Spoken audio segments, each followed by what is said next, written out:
around one English girl, you know, looking after her. I was on a base called Ruffin, which was about 7 miles outside Bury St Edmunds, a part of the 94th Bomber Group.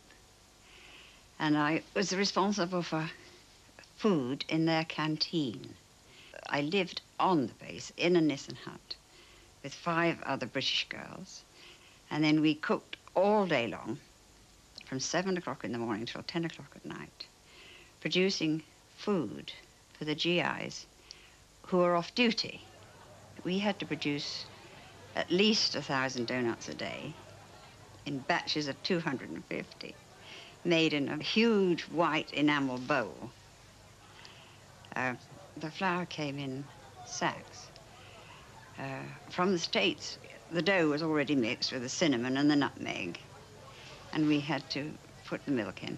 And then, of course, they had to be mixed and fried, cut out into rings because they were rings, the doughnuts, which they dunked in their coffee, and fried them. Ma, I miss your apple pie. Ma, I miss your stew. Ma, they're treating me all right, but they can't cook like you. My first impression of England was based on the weather, which was extremely bad when we reached London and got our assignment to come up here to Thurley. And it was noticeable not only because of the comfort of the individual people, but because of the necessity to fly in that type of weather the time we were here.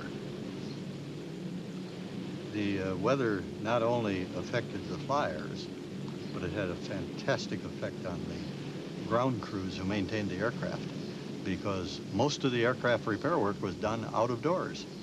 And it didn't matter what was happening, those planes had to be readied for the next mission. So our ground crews frequently worked all night.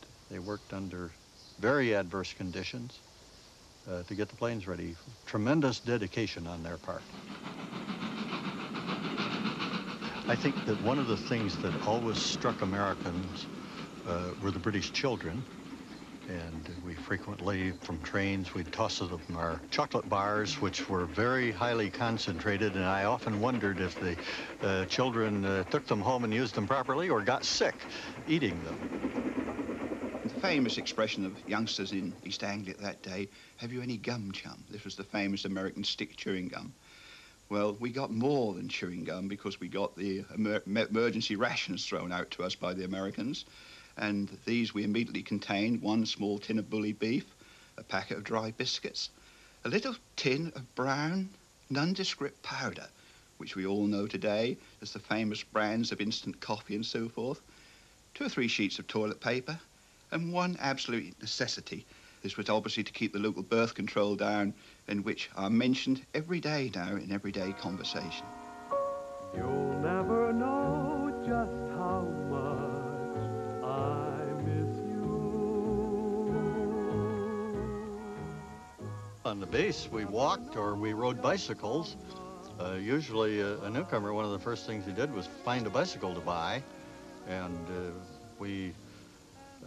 the average person traveled to Bedford from Thurley in the back of a truck. The relationship that developed between the flyers and the ground crews and the English people in the areas surrounding our base.